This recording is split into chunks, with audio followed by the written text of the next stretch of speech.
What's up, Foundation? What's up, YouTube? Man, it's your big partner, man. I'm back again. Y'all know me, Mr. Cartoon One from East Side Avalon, the village storyteller. It's story time. This one, excuse me, y'all. But yeah, this one gonna be real quick, man, because it's based on a conversation I was having with somebody earlier today. And we was talking about, you know what I'm saying, jailhouse politics, how things go, how things can be maneuvered and some of the stuff that you have to do to stop stuff from becoming more than what it has to be. Especially if you got somebody in your house acting a fool. Okay, anyway, this is a story about when I was in Wayside one time. I was in Supermax. Minimax? No, I was in Wayside Supermax. But anyway, I give you the whole thing from the beginning. I was leaving the county jail. If I'm not mistaken, I believe I was on a violation. I think I'm not sure, but at this time I wasn't in the crib module. It was me because I remember who was with me. Me and the homie Big Sleepy from 40 Avalon and Big Peanut from Santana Block. Yeah, Big Peanut from Santana Block. We had all got transferred. Met up. We was on the chain together. So now we on our way to Wayside Supermax. This was back in the 90s. So anyway, now California prison system has changed drastically, just from when I first started coming in to the prison system back in the mid 80s. The way it is now, it's a culture shock. It's unbelievable. It's just different. You know, youngsters that's coming in now, they don't know how it used to be. So when I'm speaking on youngsters, I'm speaking on like the blacks. When they come into the county jail system or even coming into the California prison system, that's a system that I know nothing of anymore because what's going on there now and the way things are done now, I don't know nothing about it. It's a culture shock to me. When I first started coming to prison, blacks were the majority. So that should let you know how much it has changed. We were a runaway train. There wasn't a force that was able to stand in front of us. Now, of course, you know what I'm saying, no disrespect to the whites, but they've never been a real challenge in the county jail system, period. None whatsoever. You know what I'm saying? The blacks and the Mexicans always have had that hands down.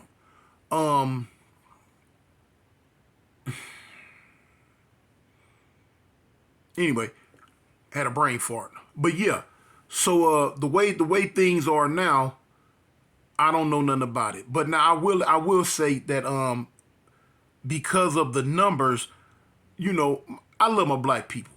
But now I know my black people. We can be very, very disrespectful. We are a naturally loud race of people, naturally loud. We are naturally boisterous, naturally loud, and really just point blank, naturally disrespectful. You feel what I'm saying?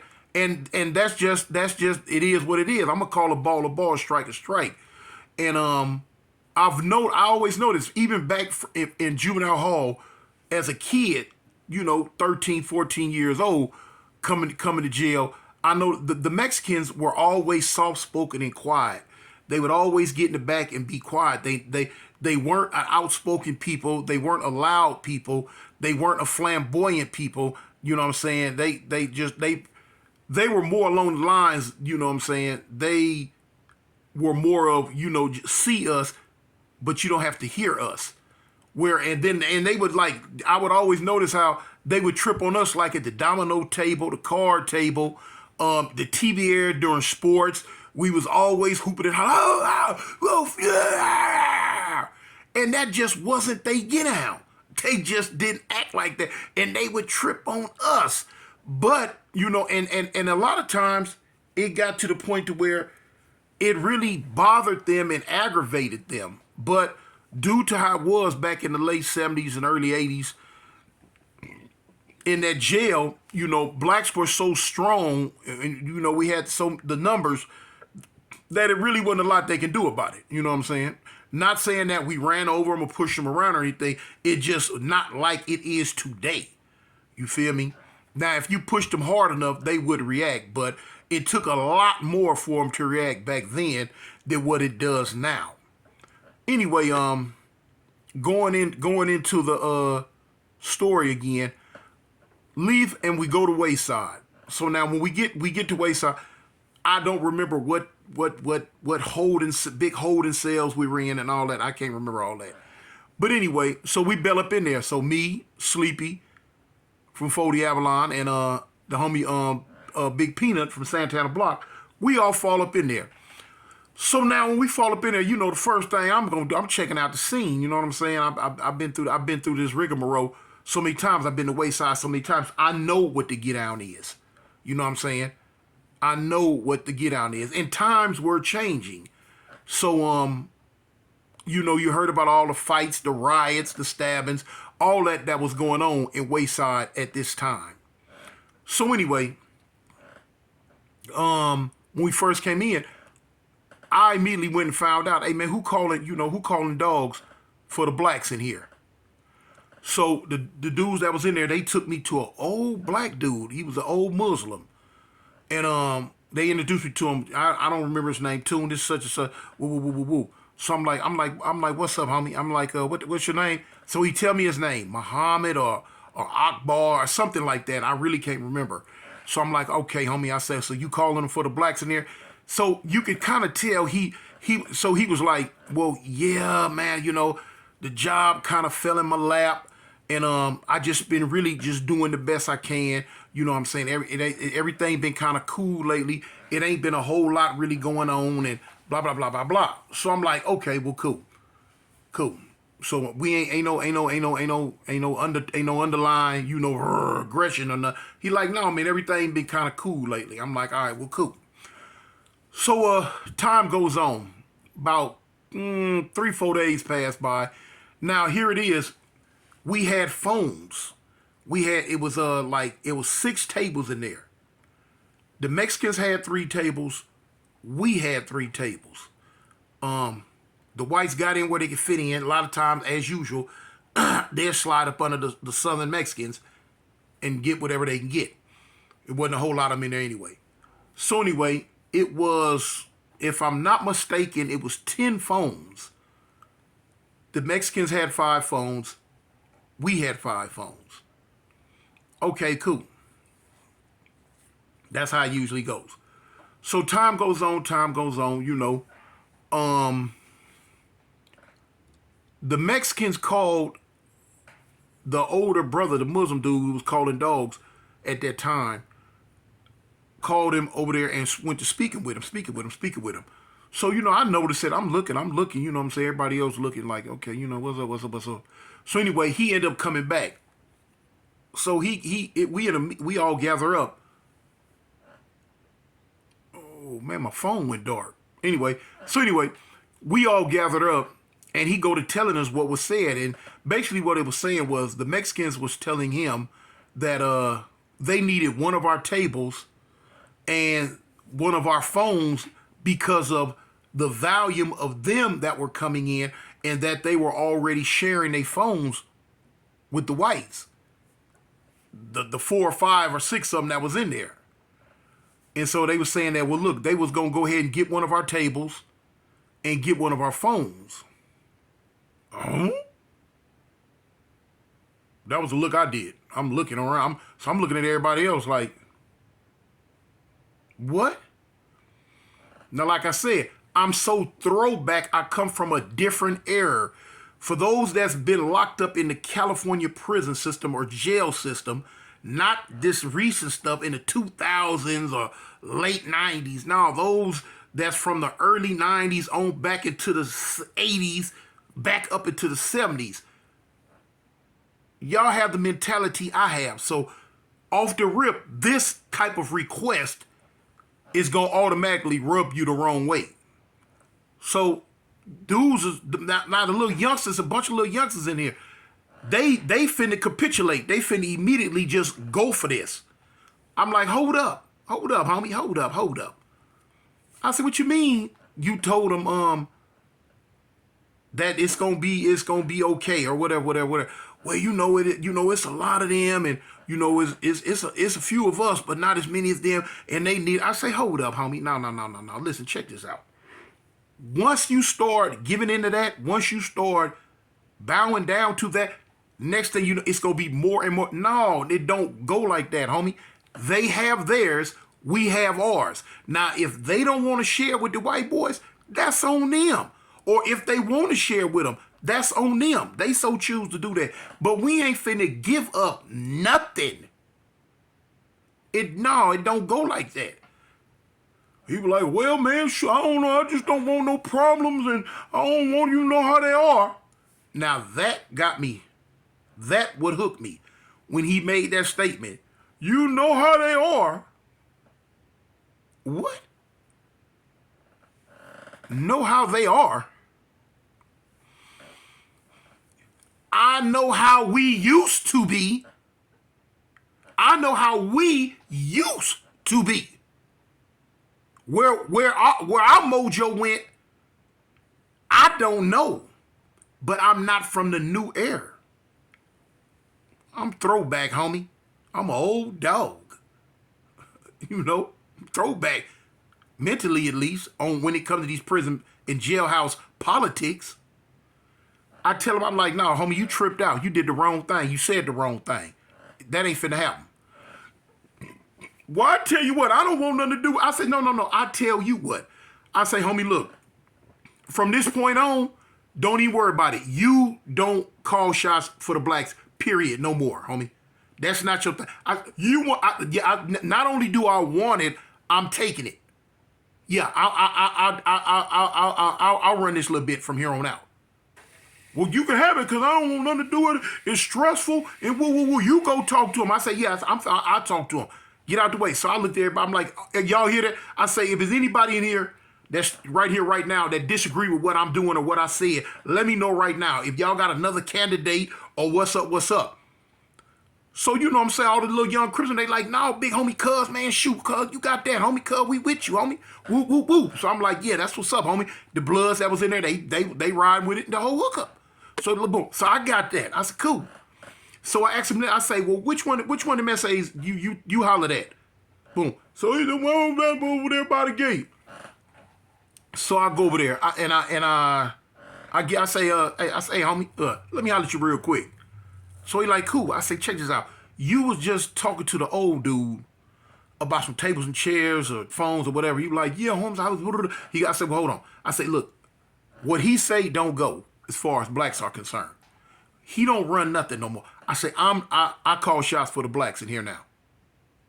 Orderly Holmes, okay, boo. Or anyway, what I was telling him, so he gave me his little spiel about the phones and these tables. So I let him speak. When he finished speaking, I told him, I say, yeah, I hear you, homie. I say, listen, check this out. If y'all choose to share y'all stuff with the white boys, homie, that's on y'all. We ain't got nothing to say about it. We ain't got nothing to do with it. But as far as us giving up one of our tables and one of our phones, I say, homie, that ain't gonna happen. We ain't coming off no table. We ain't coming off no phone. We ain't coming off none of that, homie. You know what I'm saying? Y'all got 5, we got 5. That's how it's been. That's how it's gonna stay, homie. Split right down the middle. We ain't finna just take no shorts because y'all are getting deeper or y'all want to do something for another race. We ain't got nothing to do with that. So he acted like he was like kind of miffed about it. Hey, but the old guy said, no, what the old guy said don't mean nothing, homie. It's me. I said, homie, I'm cartoon. He don't tell you nothing. No, period. My name cartoon, homie. Boo. What he talk about, nothing. He respected it. Now, you know what I'm saying, from my time in the California prison system and his words at that time was he respected it, but I didn't trust it. I'd have been through too many fights. I'd have been through too many rides. I'd have been through too many ups and downs with these cats. Know how they get down. They take sneak attack, unexpected attack out of nowhere, to a whole new level. And this is what I expected, because this is what I was used to happening. This is what I was used to see happen all the time. And the number games had switched so much, they had become a dominant factor to where, at any provocation or anything that they felt slighted about, they would take off. And this is how I looked at it, and this is how I handled it. So when I went back to my people, and went to the blacks, I told them, I said, cuz look, all y'all get ready. I told them what's happening. I told them we ain't giving up no phone. We ain't giving up no table. We ain't doing none of that. I say, but get ready. Man, what's up? I said, man, look, man, put your boots on. Put your shoes on, whatever you got. Don't take them out. If you got weapons, get them. You know what I'm saying? The first thing I did when I came in was try to commandeer and acquire me a razor blade. Anything. You know what I'm saying? Bars of soap in a sock, all that. Man, the whole look. You could put me in a butt naked bare room, and I'm gonna come up with something, because they teach you that coming into the pen back when I first came in. But anyway, I'm like, look, especially tonight. I say, be ready, man, at any given time. I say, look, I'm telling the youngsters what to look for, what type of movements, grouping up, certain type looks, any type of fluctuation in the noise level, if it dropped too low, all that. I'm telling them to look for all that. Anything that looks out of the norm. I say, if it's different, all of a sudden, if things going to start being different from what they've been, it's going down.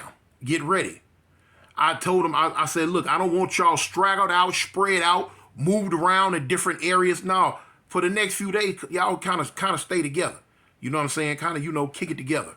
So they was like, boom. So I put them on DEFCON, you know what I'm saying? On DEFCON 5, you know what I'm saying? Be ready at all times. Get ready. As far as going to the shower, man, stay out in bathrooms by yourself. I told them, I said, I want y'all going to the showers, bathrooms, 3 or more at a time from here on out. So they was like, man, yes, that's serious. I say, homie, it goes down like that.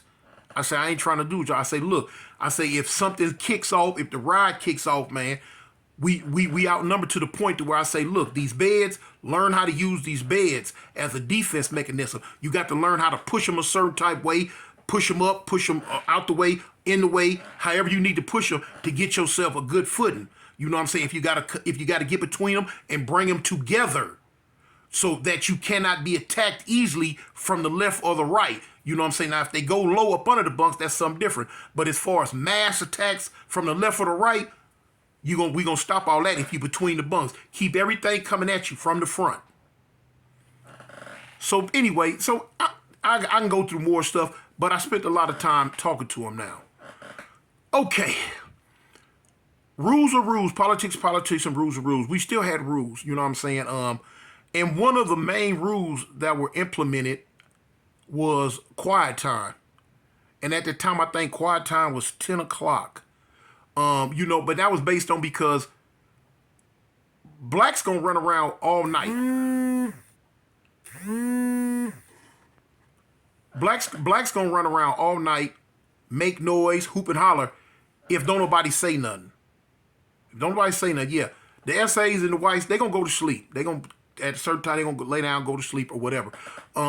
It was because, people had to get up and go to court early in the morning, had cases to fight and a whole bunch of other stuff.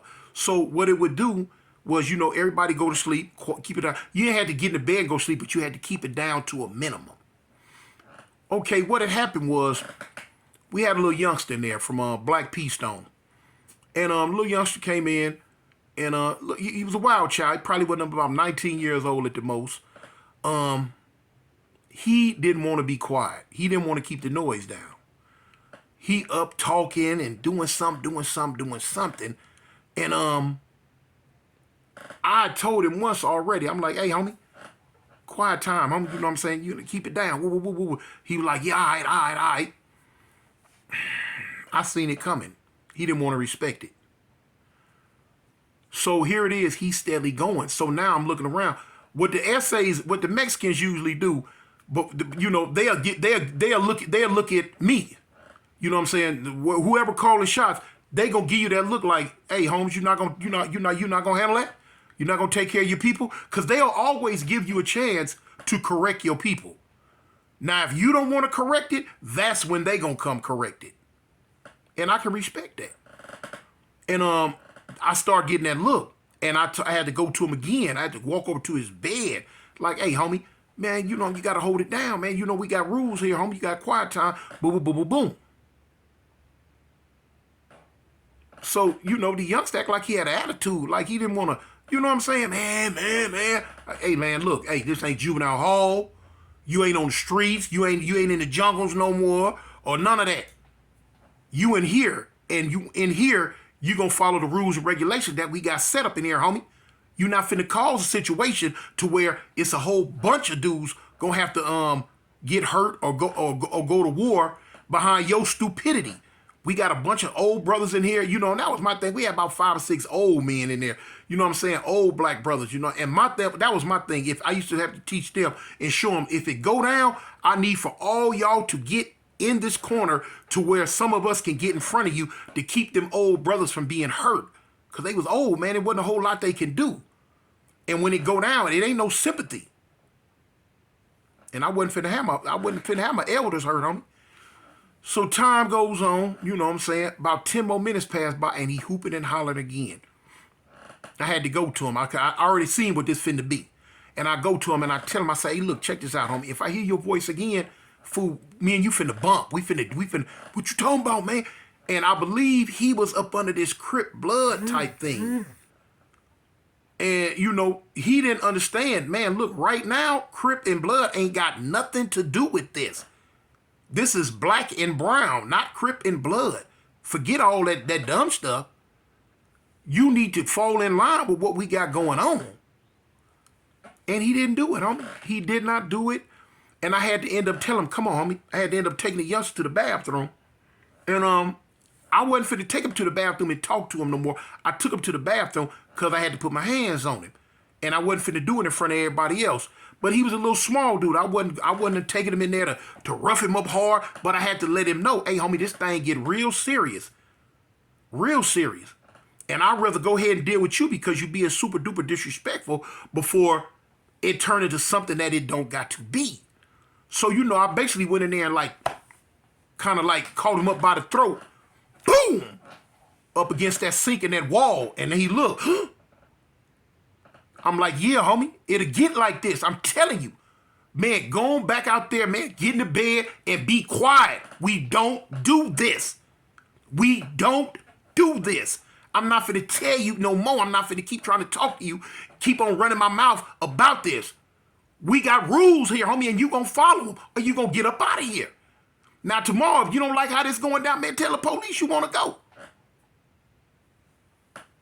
Boom. We went back out there. He ended up, getting in the bed and laying it on down. Little dude, one of his little partners that he was talking with, little Pyru dude out of Compton, he wasn't making no noise. He was doing most of just the listening, but the other dude was making the noise. But, we didn't have no more problems out of him. As time went on, he started learning and seeing how things went. And it was all cool. It was cool after that. But, man, that's how things go. That's how the prison politics in Cali go in the county jail and in the prison system, man. You can't let one person kick the dust up to where everybody's going to be in jeopardy. You know what I'm saying? So anyway, I just had to get that little quick story out, man. Everybody, man, you know what I'm saying? It's me, man. Cartoon One from East Side Avalon. Gangsters. The Village Storyteller, man. Foundation. Y'all keep it in for the win, man. I'm out.